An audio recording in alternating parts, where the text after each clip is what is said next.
54-year-old Bruce Whitehead has been arrested this week for allegedly raping and mutilating a woman.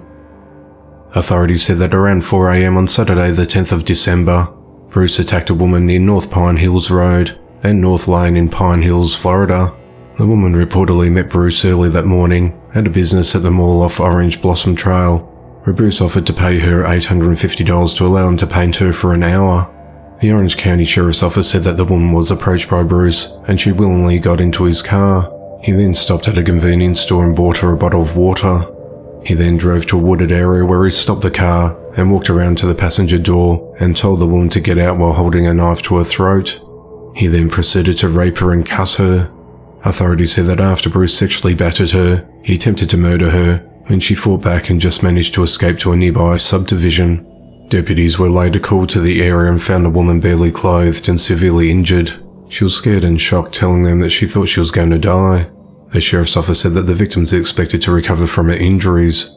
Bruce was arrested on Thursday the 15th of December after receiving a tip from a resident at around 7 a.m. in the area of Landstar Boulevard and Weatherby Road. Under Sheriff Mark Handy said someone recognized Bruce and they called us. We got the call, our deputies responded, we set up a perimeter and were able to arrest him and put him back in jail.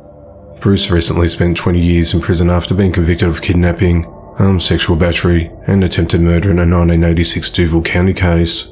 He's charged with sexual battery, attempted murder, aggravated battery, armed kidnapping and robbery. He's held at the Orange County Jail on a $50,000 bond. A 43-year-old woman fatally shot 2 police officers in a hotel parking lot early this week before she too was killed. At around 4:30 a.m. on Wednesday the 14th of December, Amy Anderson of Ocean Springs was sitting in a parked SUV with a 10-year-old daughter at Motel 6 at 1003 Highway 90 in Bay St. Louis, Mississippi. Officers 34-year-old Stephen Robin and 23-year-old Brandon Estorff were sent to the parking lot to complete a welfare check. After confronting Amy and speaking to her for about half an hour, they called Child Protective Services.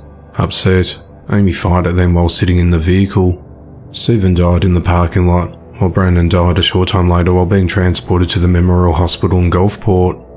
Additional officers who rushed to the scene found Amy dead from a gunshot wound to her chest. Police initially believed the mother fatally shot herself. However, investigators now believe it's possible that one of the fallen officers had fired the bullet that killed her. An autopsy is expected to clarify Amy's cause of death. Her daughter was unharmed in the ordeal. Homicide detectives cordoned a large section of the motel parking lot with crime scene tape. An officer was seen taking photos of the driver's seat of the SUV, just a step away from the bloodstains on the pavement, and discarded emergency medical equipment. Other officers were looking inside a nearby police car.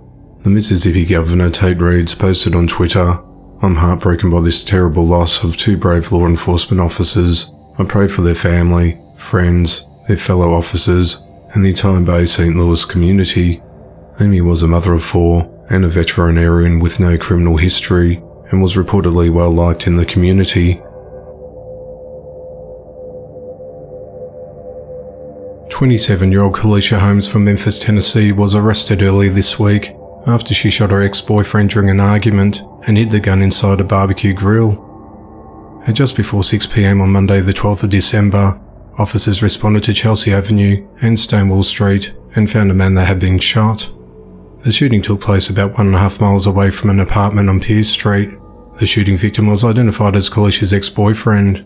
A witness told police that Kalisha and her ex-boyfriend were having an argument when the woman walked inside the apartment and came back out with a gun, pointing the weapon at the man, telling him to leave. They were a few feet from each other when the witness heard 3 gunshots and saw the man fall to the ground. The condition of the ex-boyfriend is unknown. Kalisha later told police that she fired 1 shot at her ex-boyfriend and hid the gun inside a barbecue grill outside of the home. Kalisha is charged with attempted murder and using a firearm in a dangerous crime. She's set to appear in court on the 28th of December.